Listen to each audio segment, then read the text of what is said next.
오늘 이 시간 주님 앞에 나와서 감사와 기쁨으로 예배하는 여러분 한 사람 한 사람 모두에게 성령의 임재하심으로 말씀이 깨닫게 되고 믿어지고 또 말씀 안에 거하는 그런 은혜가 임하게 되기를 간절히 바랍니다. 에베소라고 하는 곳은 그리스 문명의 중심지로서 해안에 위치한 항구 도시, 그래서 상업이 발달된 곳입니다. 그곳 사람들은 이 에베소라고 하는 도시가 제우스와 그의 딸 아르테미스, 이 제우스와 아데미로부터 그 지역이 에베소가 내려왔다고 그렇게 생각을 했습니다. 그 소아시아의 7교회를 이제 성지순례를 가면 이 에베소라고 하는 곳을 가게 되는데, 그곳에 가면 많은 기념품을 파는 곳에 아데미 석상을 만들어서 이제 팝니다. 근데 그 아데미 석상을 보면 여러 개의 가슴을 가진 여인의 모습입니다. 달의 여신 아데미.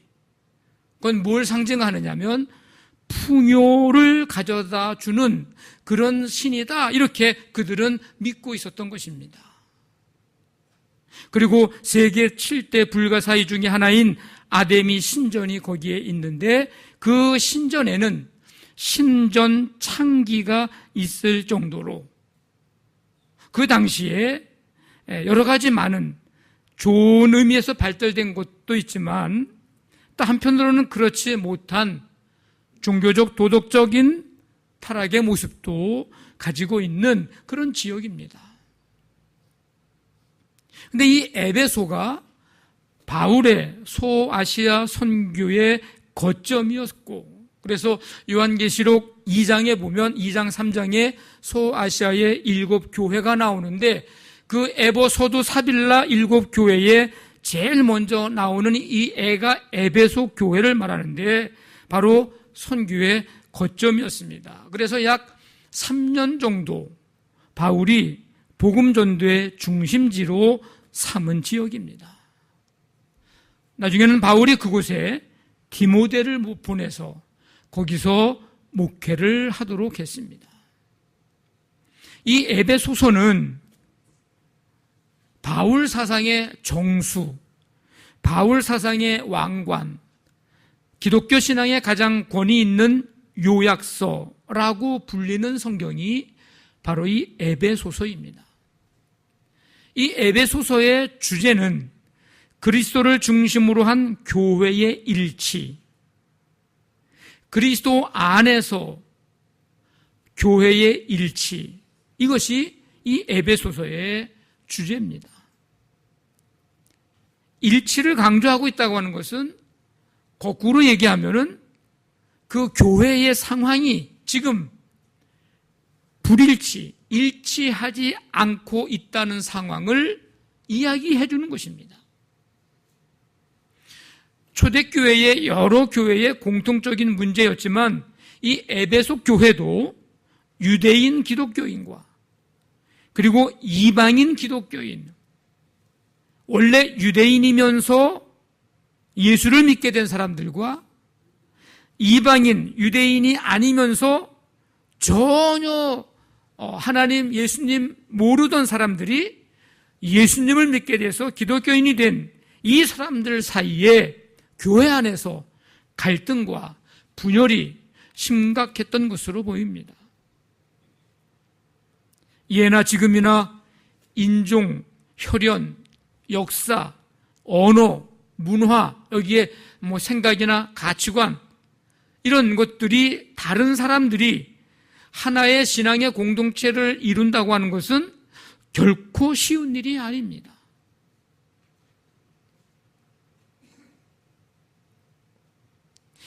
예수님은 십자가 죽음과 부활을 통해서 교회를 세우셨습니다. 그래서 이 교회는 단 하나의 유일한 구속 공동체. 그래서 그 안에는 더 이상 유대인과 이방인의 구분이 없습니다. 없어야 합니다. 하나님께서 새 시대를 여시고 새로운 공동체를 만드셨습니다. 그 안에서는 유대인이나 헬라인이나 종이나 자유인이나 남자나 여자나 없이 다 그리스도 예수 안에서 하나가 됩니다. 구속받아 교회에 소속된 모든 성도들은 하나님의 백성으로서 동일한 시민들이고 하나님의 가족들입니다. 즉, 교회는 예수 그리스도의 십자가를 통해서 인간 사이의 수평적인 화목, 하나님과 인간 사이의 수직적 화목, 이 수평적 화목과 수직적 화목이 실현된 우주적 기관, 바로 교회입니다. 그리고 교회는 단순히 조직으로서가 아닌 그리스도의 몸으로서의 하나의 유기체입니다. 우리 몸이 머리로부터 발끝까지 온 몸이 하나가 돼서 서로 움직여 한 몸을 이루어서 우리가 살아가듯이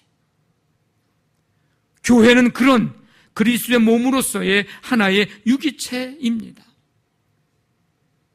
그래서 예수님의 생명을 공급받는 교회는 머리가 되신 예수님께까지 계속해서 자라가고, 그리고 그 성장을 통해서 그리스도 안에서 만유를 통일하시려고 하시는 하나님의 목적이 실현되어 가는 것입니다.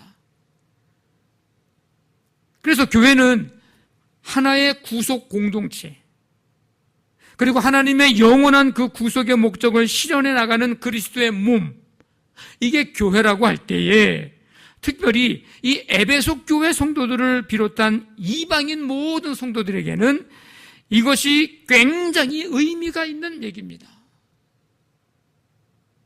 원래 약속의 언약에 비추어 보면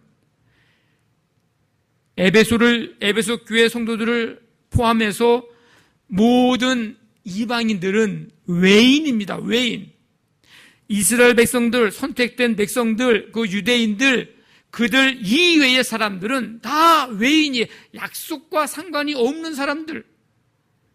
그리고 하나님의 백성들과 상관없이 본질상 진노의 자식들.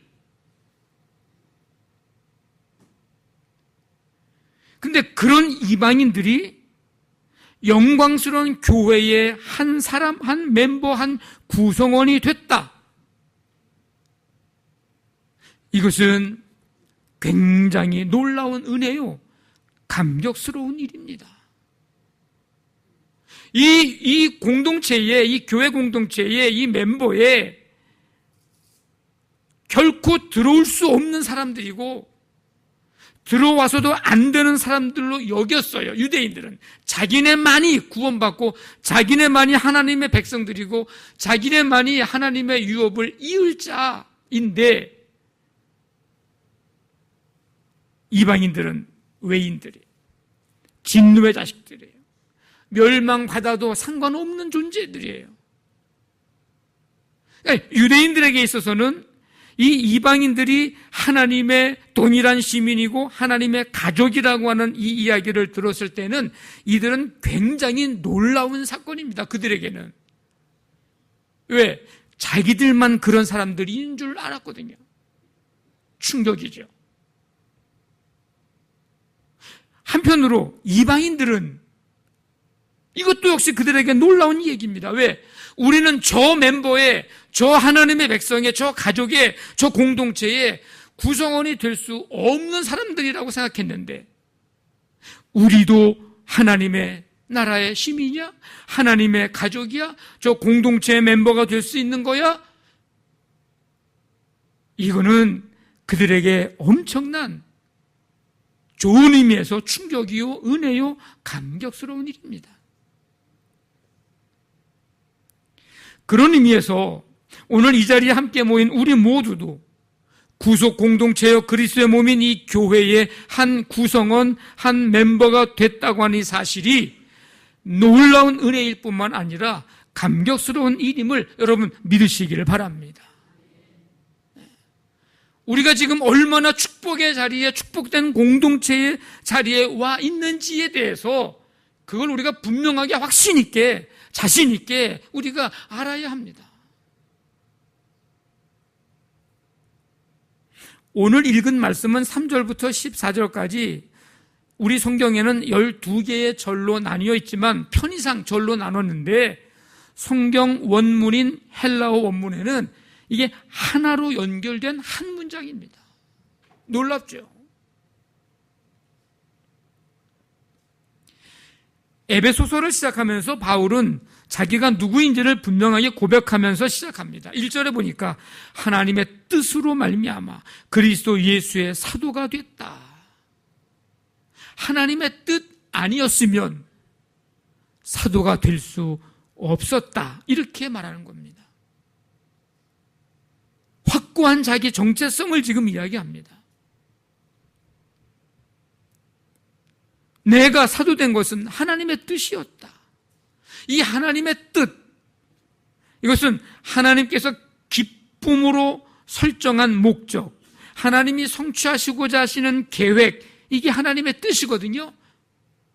그러니까 하나님이 사도 바울, 나를 통해서 이루고자 하시는 계획이 있으시고 목적이 있으셔서 나 같은 자도 하나님께서 사도로 삼아주셨다. 내가 그런 존재다. 분명하게 지금 자기 정체성을 밝히고 있습니다. 오늘 우리가 하나님을 아버지로 고백하게 된 것, 하나님의 뜻입니다. 우리가 하나님의 자녀가 된 것도 하나님의 뜻입니다. 수많은 사람 가운데서 우리를 죄악 가운데서 먼저 건져주시고 불러주신 것도 하나님의 뜻입니다. 하나님이 이루시고자 하시는 그 계획, 기쁨으로 세우신 그 계획에 우리를 사용하시고자 우리를 먼저 부르시고 구원해 주시고 하나님의 자녀 삼아 주신 것, 하나님의 뜻 가운데 되어진 일입니다. 우리 양남교회 신앙공동체의 한 사람이 된 것은 하나님의 뜻으로 말미암아 된 것입니다.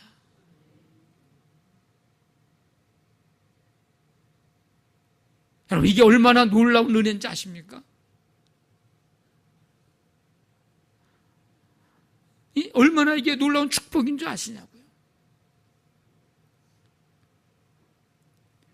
그냥 쉽게 생각해서 그냥 교회는 아무나 그냥 왔다 가고 내 맘대로 하는 그런 곳이 아닙니다. 감사하십시오. 네? 감사하십시오.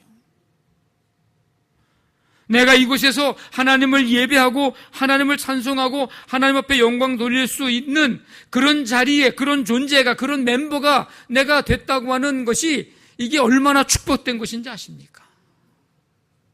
감사하셔야 합니다. 찬송과 영광을 하나님 앞에 돌리십시오. 그래서 바울은 오늘 3절에서 어떻게 말씀을 시작합니까? 찬송하리로다. 이 말은 하나님은 찬송받으시기에 합당하신 분입니다. 이런 뜻입니다. 누가요? 누가? 하나님이 찬송받으시기에 합당하신 분. 하나님이 어떤 분이시길래요? 만물을 창조하신 하나님, 그 만물을 다스리시는 하나님, 오늘 3절에 있는 것처럼 주 예수 그리스도의 아버지, 그리스도 안에서 하늘에 속한 모든 신령한 복을 주신 분, 그 하나님이 우리의 찬송 받으시기에 합당하신 분이십니다. 네. 그래서 우리가 찬송하는 거예요. 우리가 노래 잘하거나 우리가 뭐 잘나서 지금 찬송하는 게 아니고 하나님이 이런 분이시기 때문에 우리는 마땅히 그 하나님께 찬송드리고 영광을 돌려드리는 것뿐입니다. 그게 우리가 해야 할 삶의 모습이거든요. 그러면 하나님이 주신 하늘에 속한 모든 신령한 복, 그 복은 과연 뭘까? 그리스도 안에서 우리를 택하신 복입니다. 왜 택하신 거예요? 세상에 4절에 있는 것처럼 세상에 부정한 것과 구별되어 거룩하고 흠이 없게 하시려고 우리를 택하셨다. 값없이 주신 6절에 있는 것처럼 구원의 은혜의 영광을 찬송하게 하시려고 우리를 택해 주셨다. 11절에 있는 것처럼 하나님의 기업이 되게 하시려고 우리를 택해 주셨다. 그리스도 안에서.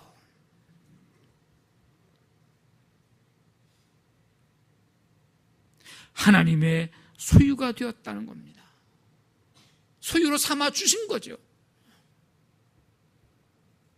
그래서 하나님의 자녀로서의 신분을 영원히 유지하고 하나님이 베푸시는 그 하나님의 영광, 하나님의 그 부와 자유와 사랑과 평화를 누리는 우리가 그런 신분이 된 것입니다.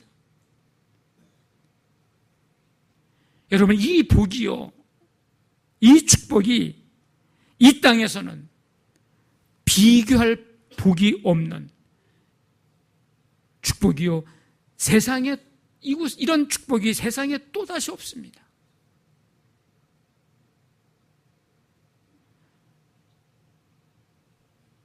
우리가 하나님의 복을, 우리가 축복을 생각할 때 그냥 이 땅에 그냥 보이는 거,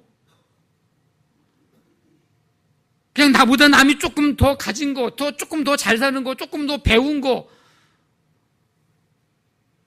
여러분, 사람 사는 거 다 거기서 거기더라고요. 거기서 거기예요. 여러분, 그 복에 유혹되지 마시고, 그 복에 마음과 생각을 뺏기지 마시고, 오늘 하나님의 소유되게 하시고 우리를 거룩하고 흠이 없게 하시려고 우리를 세상에서 부르시고 값없이 주신 구원의 은혜의 그 영광을 찬송케 하시려고 하나님의 기업이 되게 하시려고 우리를 택하신 이 하나님의 이 놀라운 축복, 여러분, 이 복을 이미 받았지만 이 복을 여러분 계속해서 사모하시고 이 축복을 받음에 마땅히 감사하고 마땅히 찬양받기에 합당하신 하나님 앞에 찬양과 영광을 돌리는 삶이 되기를 바랍니다. 그게 진정한 복을 누리고 사는 사람이에요. 오늘 말씀에 12절 12개의 구절 가운데에 오늘 말씀 보니까 6절과 12절과 14절에 보면 반복돼서 나오는 문장이 있습니다. 문장이 있어요. 6절에 보면 그의 은혜의 영광을 찬송하게 하려는 것이라. 12절에 그의 영광의 찬송이 되게 하려 하심이라. 14절에 그의 영광을 찬송하게 하려 하심이라. 여러분, 우리가 어떤 존재인지를 분명히 인식하고 그 하나님을, 그 영광을 찬송하는 삶이 되기를 간절히 바랍니다. 하나님은 우리를 예수 그리스도 안에서, 아주 중요한 단어가 이제 나옵니다. 예수 그리스도 안에서 자녀 삼아 주셨습니다. 자녀 될 권리가 없어요. 우리에게 자녀 될 자격이 없어요. 근데 자녀 삼아 주셨어요. 예수 그리스도 안에서. 예수 그리스도를 통해서 자녀가 됐어요. 여러분, 하나님 아버지의 자녀는 독생자 예수 그리스도밖에 없습니다. 근데 우리를 자녀 삼아 주셨다는 것은 우리를 양자로 입양해 주셨다는 뜻입니다. 여러분이 낳은 아들, 딸 아닌 사람을 내 자녀로 삼으려면 어떻게 하는 거예요? 입양해와야 내 자녀가 되는 거 아닙니까? 그런 것처럼 우리가 하나님의 자녀 될 권리, 자격 없어요. 근데 하나님이 자녀 삼아 주셨어. 뭐예요? 양자로 입양해 주신 겁니다. 이 양자 삼아 주시는 하나님의 은혜, 이건요, 유대인이나 이방인이나 구분하지 않습니다. 하나님의 자녀된 우리, 이제는 예수 그리스도와 함께 하나님의 상속자가 되었습니다. 원래는 예수 그리스도만이 상속자지만 이제 우리가 자녀 됐으니 우리도 예수 그리스도와 함께 상속자가 된 거죠. 로마서 8장에 보니까 자녀이면 또한 상속자 곧 하나님의 상속자요 그리스도와 함께한 상속자니, 하늘에 있는 것이나 땅에 있는 것이나 모든 존재가 그러한 그리스도의 은혜와 영광에 참여할 수 있게 됐습니다. 여기에는 유대인과 이방인의 구분이 없습니다. 구원의 복음은 유대인과 이방인을 가리지 않습니다. 놀라운 것은 이 양자 삼아주시는 은혜도 구분을 하지 않고 가리지 않지만, 구원의 복음도 유대인과 이방인을 가리지 않지만, 놀라운 것은 성령의 임재하심도 유대인과 이방인을 가리지 않는다는 것입니다. 누구에게나 성령의 임재가 있다는 거예요. 13절 보면 그 안에서 너희는 누굴까요? 에베소 교인들이겠죠? 이방인이겠죠? 진리의 말씀 곧 너희의 구원의 복음을 듣고 그 안에서 또한 믿어 약속의 성령으로 인치심을 받았으니, 너희도 약속의 성령으로 인침을 받았다. 복음을 듣고 예수 그리스도를 이제 믿음으로 말미암아 그 안에서 성령의 임재를 이제 경험하게 된 겁니다. 이방인들도. 베드로가 이 사실에 대해서요 엄청 놀랐습니다. 왜? 그들은 그런 대상이 아니라고 생각했어요. 사도행전 10장에 보니까 베드로가 이 말을 할 때 성령이 말씀 듣는 모든 사람들에게 내려오시니, 베드로가 설교하니까 성령님이 그 말씀 듣는 사람에게 임하셨다 그랬어요. 그래서 이방인들에게도 성령 부어주심으로 말미암아 놀랐다, 이렇게 기록하고 있습니다. 이방인들도 하나님의 소유가 된 것이고, 이방인들도 하나님의 자녀가 된 것이고, 하나님 나라의 상속자가 된 것입니다. 그게 바로 저와 여러분들입니다.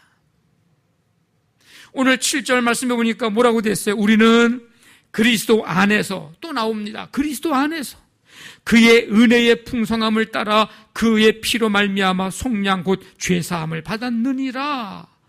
이 구속이라는 말은 노예인데 노예를 내가 그의 값에 해당되는 값을 지불하고 그 노예를 사서 내가 그를 자유케 해줬다, 그런 뜻입니다.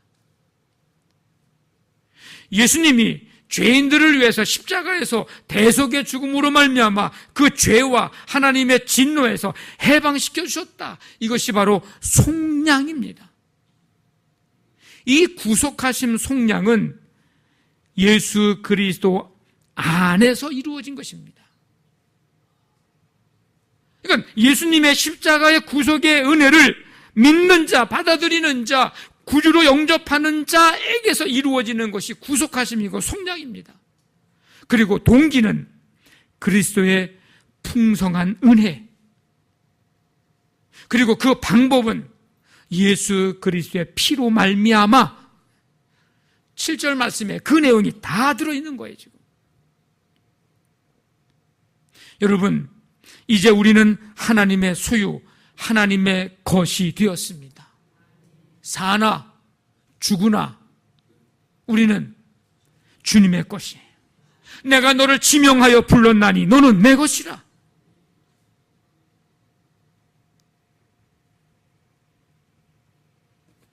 우리는 신령한 하늘의 복을 받은 사람들입니다.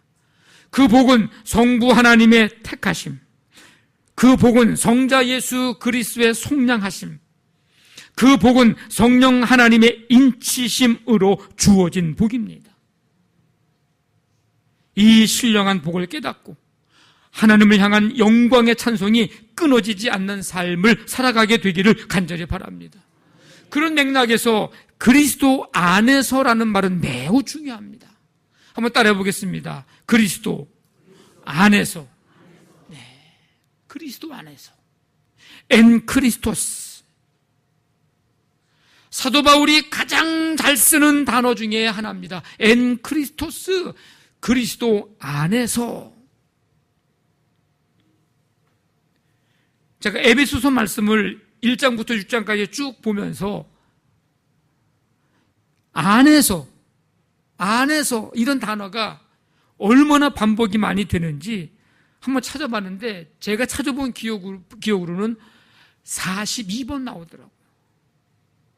6장까지밖에 얼마 안 되는 이 짧은 분량에 안에서 42번이나 오늘 읽은 본문 말씀 포함해서 1절부터 14절까지만 해도 12번이 나오더라고요. 주 예수 안에서, 그리스도 안에서, 그리스도 예수 안에서, 사랑 안에서, 주 안에서, 은혜 안에서. 얼마나 우리에게 감동을 주는 말인지 모릅니다. 에베소서뿐만 아니라 신약성경의 바울의 다른 서신서에서도 이런 표현이 자주 나오는데, 그런즉 누구든지 그리스도 안에 있으면 뭐가 되는 거예요? 새로운 피조물이라. 항상 기뻐하라. 근데 항상 기뻐하는데 그냥 기뻐하는 게 아닙니다. 주 안에서 항상 기뻐하라.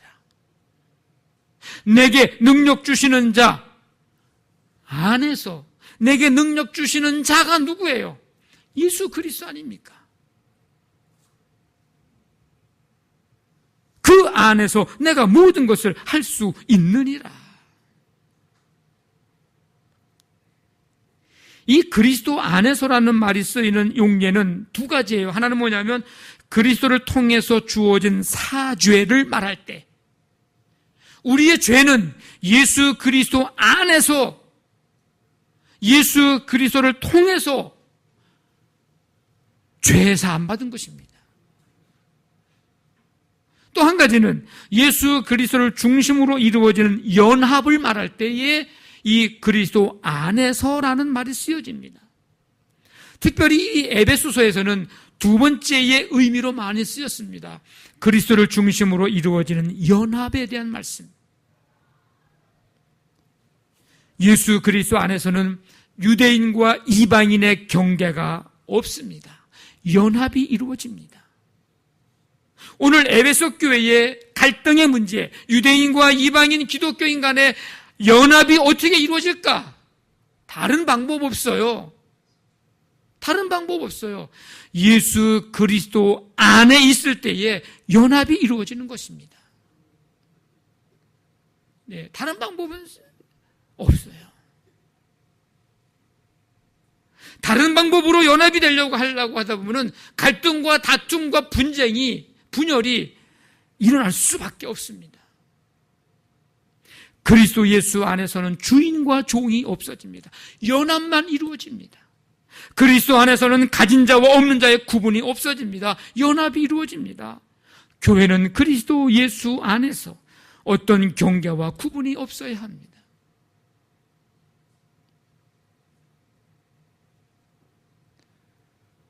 참 어려운 일이기도 합니다. 그래서 교회의 연합은 그리스도 예수 안에서 모일 때에 그 연합은 이루어지는 것입니다. 이 그리스도 안에서 이것은 주님과 연결된 삶을 말하는 거예요. 링크가 됐다 이렇게 얘기합니다. 링크. 우리가 여러분 휴대폰 가지고 인터넷을 검색하면서 이거 보다가 다른 거 보려면 컴퓨터 껐다가 다른 사이트에 들어가고, 우리는 그렇게 하지 않습니다. 거기에서 다른 걸 누르면 또 다른 세계로, 또 다른 걸 누르면 또 다른 세계로 자꾸 우리가 나가게 돼. 왜? 그 모든 것들이 다 링크가 되어 있기 때문이죠. 연결이 되어 있기 때문입니다. 그러니까 그리스도 안에서는 주님과 내가 연결된 삶을 말하는 거예요. 주와 함께 연합된 삶을 말하는 것입니다. 여러분에게 그럼 질문 한번 하겠습니다. 여러분은 주님과 연결되어 있습니까? 나는 과연 주님과 연결되어 있는가? 이 링크되어 있을까? 우리를 누르면, 우리를 만나면, 우리와 이야기하다 보면, 우리의 모습을 보면 예수님을 만날 수 있어야 됩니다. 내가 주님과 연결되어 있다면, 내가 주님과 연합되어 있다면 우리를 통해서, 나를 통해서 주님을 볼 수 있고 주님을 만날 수 있어야 합니다. 내가 믿는 하나님을, 내가 믿는 주님을 보여주고 보여줄 수 있어야 합니다. 여러분의 가정은 주님과 연결되어 있습니까? 여러분의 사업장은 주님과 연결되어 있습니까? 여러분들의 자녀들은 주님과 연결되어 있습니까? 연결되기만 하면요, 자꾸 다른 길로 나가려고 하다가도 주님께로 돌아오게 돼 있습니다. 다른 곳을 자꾸 보다가도 연결되어 있으면 주님을 보게 돼 있습니다.